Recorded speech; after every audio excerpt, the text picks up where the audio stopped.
Hello, Rob Walker here again for Victorian Cadet Theatre, Episode 3, The Wild Hunt.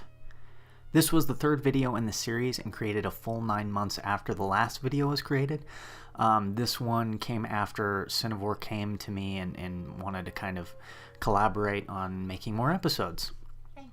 This is one of the early episodes, so the sound isn't as good. It's kind of bumming me out listening to it right now, but the episodes continue to get better, I think, and the sound definitely gets better.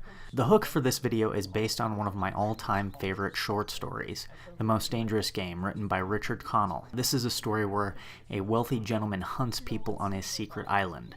I find the idea of being so rich that you can hunt human beings for sport really hilarious for some reason, so I decided to make a video about it. This episode also contains some of my favorite animation that I've been able to do, in particular with regard to Lord Snigglebottom, where he tips his hat as well as when he fires into the bush. I should also point out that this episode all takes place in a single wide shot, which gives the episode kind of a stage play quality. We don't cut to different angles like some of the other episodes, but I think that works to this episode's benefit. The Wild Hunt also marks the return of a character that was in my first experimental Victorian Cadet Theatre video, The Arrangement, and that is Lord Snigglebottom. This is not his first appearance, technically. To date, he has appeared as the Grand Talon in the Of Gods and Men episode, where he is leading a cult.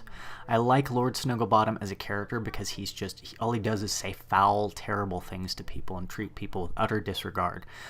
You don't get much more terrible than hunting people for sport and leading a cult to bring about the end of the world.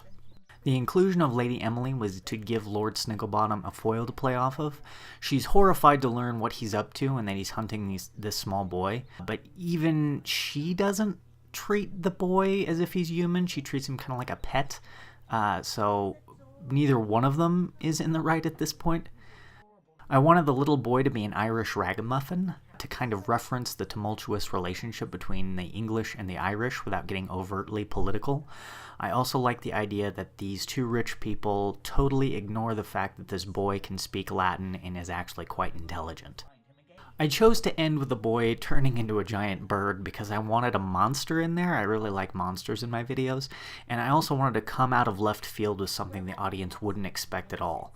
I like the idea of small Irish children being shapeshifters, as if this would be common knowledge.